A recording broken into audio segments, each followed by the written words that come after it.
past Duel Park again in Perth, Ontario, Canada. So let's just take a walk around. Try and clean this lens up a bit. Some beautiful trees here.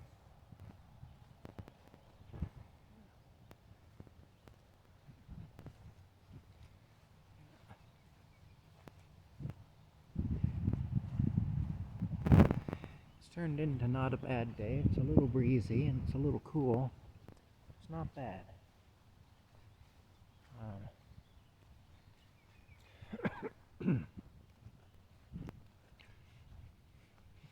This is a kind of a fire thing here that the native people use, the indigenous people, for ceremonies and whatnot. They do their thing there. There's the Tay River.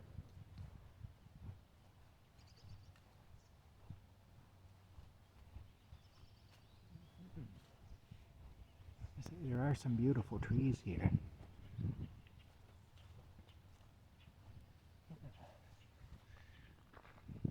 Little picnic area there.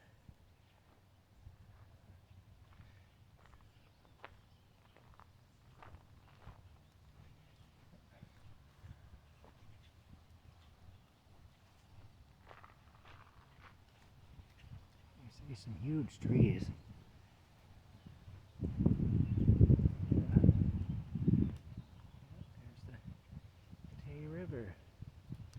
Named after the Tay River that flows through Perth, Scotland. A lot of the early settlers here in 1816, when the town was formed as a military settlement, a lot of those people came originally from Perth, Scotland. I've done this walk before, but it was earlier in the spring, and there weren't any leaves on the trees or anything yet.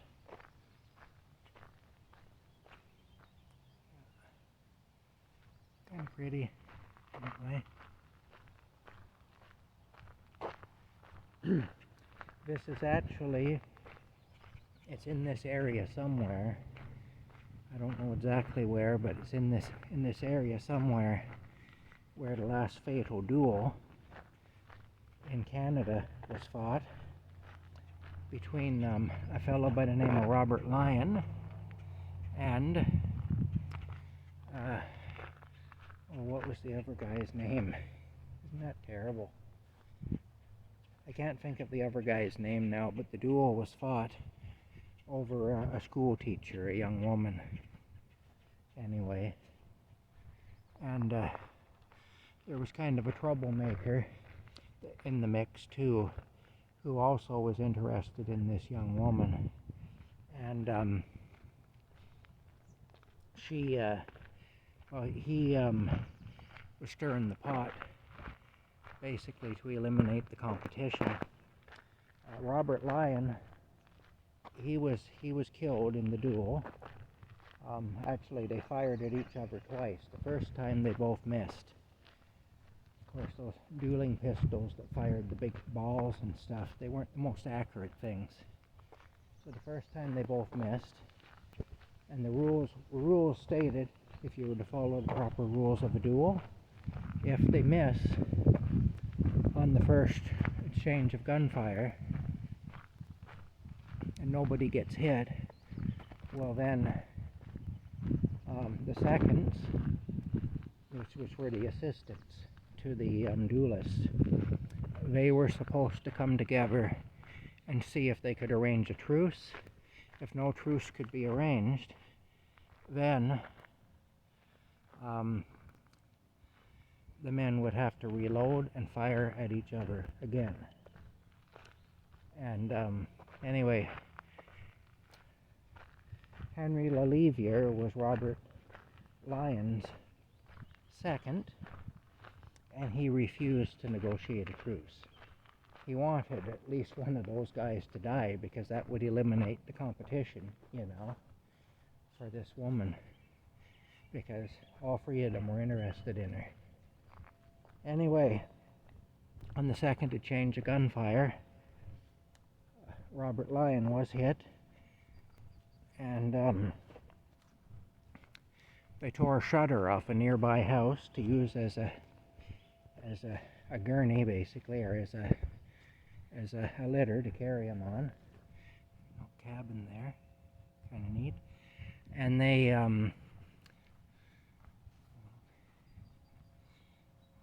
we go. Can we get it in focus? It's a little gray squirrel. Anyway, they tore that off as a litter, and they used that as a litter to carry him home. Anyway, and they carried him home to his uncle's house. He was a young lawyer, Robert Lyon was, just starting out. He was like articling it to be a lawyer, and his uncle was a lawyer, and he was staying with his uncle at the time.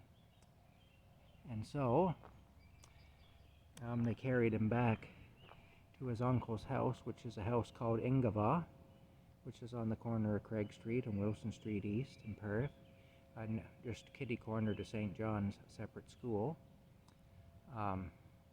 Catholic school in Perth, St. John's. We used to call it a separate school when I was a kid and going there.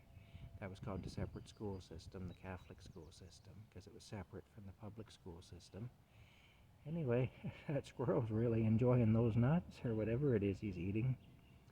He's a tubby little fella. Cute. He sees me filming him. He does. Okay. Anyway, he's just eating his lunch there. He's not too concerned, I don't think, about me. But anyway, yeah. Apparently the bloodstains were still in the floor, even many years later. My dad had told me that he saw them back in the 1950s or 40s or 50s. He had been in that house and saw them, where they had laid him down on the shutter, I guess, where they had laid him down.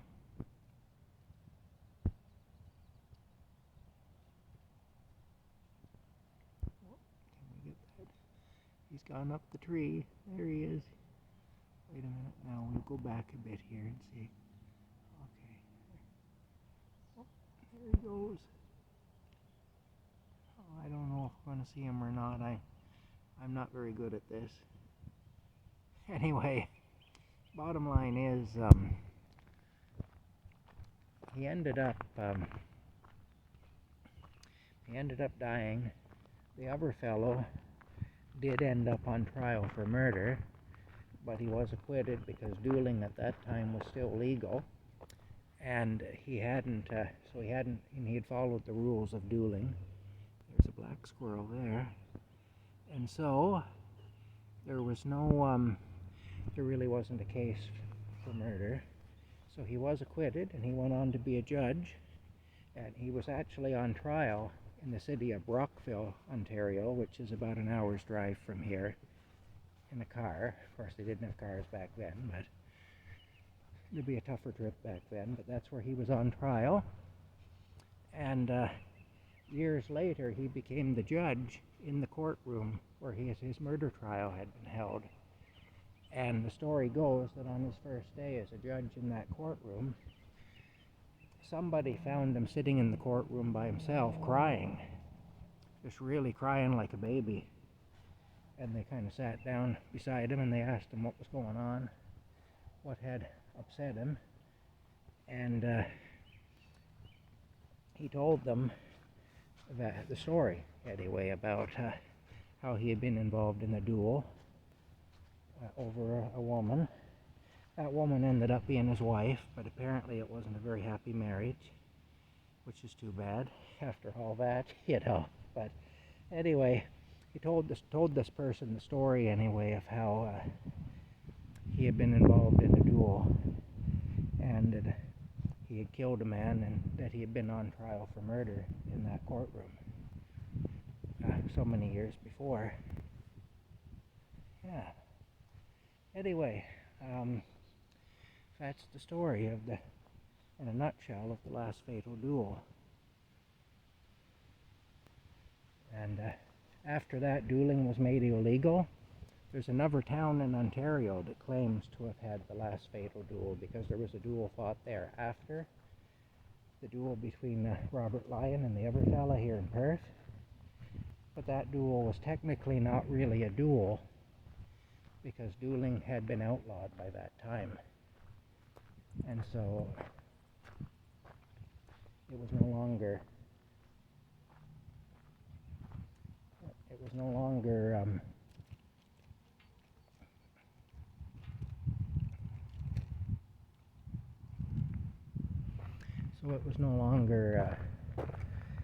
a legal thing, so it didn't count as a duel anyway.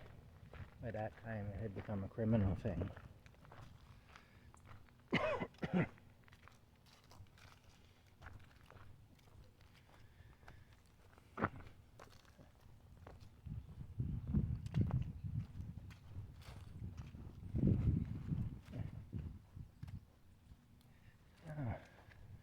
I'm just curious as to whether these washrooms are also open. That's the ladies' washroom. We won't go in there, seeing as how I don't identify as a lady. These days it seems like, oh well, anyway, that's a whole other topic of conversation. Yeah. Last time I was here, I had wondered what these rims were doing here, but I realized after the fact these were used for fire pits when we used to have camping here. But I don't have camping here anymore, but that's what those were. I didn't think of that at the time. Alright, well, I'm just going to check the door and see if they also have these ones open. I don't think they do. No, these ones are locked. Yeah. I think this was the main washroom for when the campsites were here. Anyway, that's what these were, but like I say, it took me a while to put two and two together and realize that that's why all these truck rims were piled here. But I know I did mention it in the last video, so I just thought I would bring it up again and let you know that I had actually figured it out after the fact. There's a pretty buttercup. Alright, well, let's head back to my truck. That was a fairly big tree. My goodness. Yeah.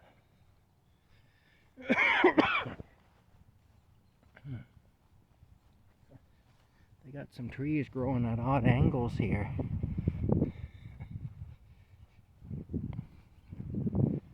That, eh? Alright. Well, you can see here, these are the remnants of the campsites. You got a number 5, and you got your water hookups. Yeah. Alright. Those are still here. Yeah. Anyway, that's it. I'm going to head back to my truck. I'll load this video up before I leave. I'm on the town's Wi-Fi right now, and it's actually working better than the Wi-Fi out at my camp, so that's what I'll do, is I'll go back to my truck and I'll use the town of Perth Wi-Fi to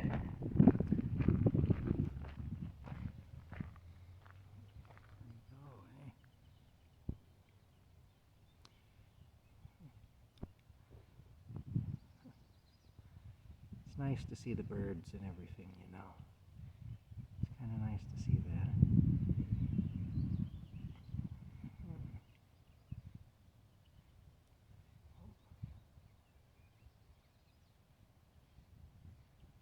Yeah, just hopping along. There's a really pretty view of the river. A big boat had come up here, a houseboat, and it moored itself at the dock. Well, it didn't moor itself. The guy operating it moored it, but anyway, to be specific. But it's moored at the dock now. They'll probably stay overnight. That's still allowed. They don't allow camping in this park anymore, but boats are still allowed to come and use the docking facilities and stay overnight. You know, that is still permitted. So, yeah.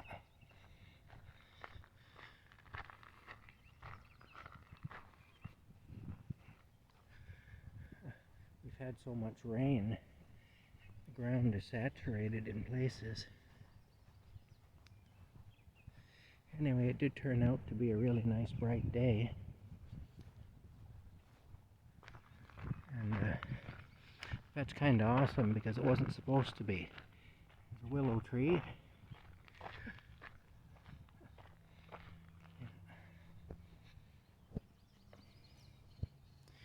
I always found these trees kind of neat. When my young niece Emily was small, I remember I took her somewhere and there was a willow tree there. She'd never seen one before and she was fascinated by it. She kept saying it looked like it was hair, which it kind of does actually when it's all flowing down. It does look like hair on somebody's head, you know. But yeah.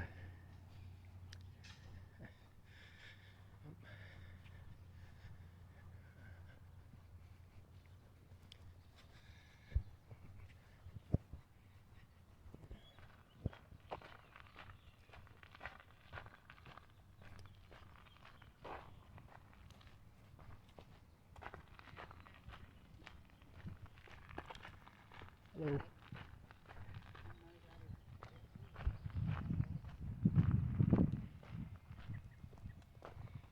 Anyway, I'll upload this so you can all see what the park looks like when it's all green on a sunny day. And then, that is an impressive tree. Holy smokes, eh? That has to have been here for a very long time. I wonder if this tree was standing when Robert Lyon was killed here. I'm sure if it was a lot smaller than it is now, but it may have been, you know. It's quite old. There's another one too that may very well have been here. Maybe just a sapling at the time, I don't know, but it wouldn't surprise me if it was here. At least at that time. A witness to history. Here we go now.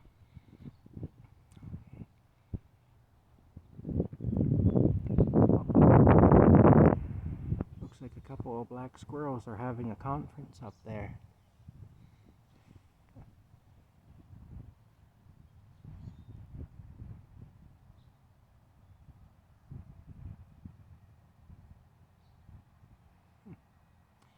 I don't know, that other thing might not be a black squirrel. I thought it was, but it might not be. It's hard to tell. But there's at least one black squirrel up there.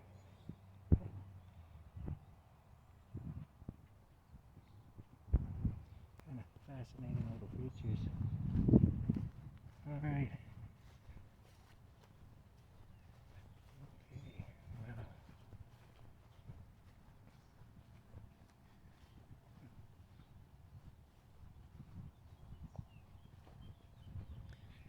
Alright. Well, there's my truck. So that's it. We'll see y'all later.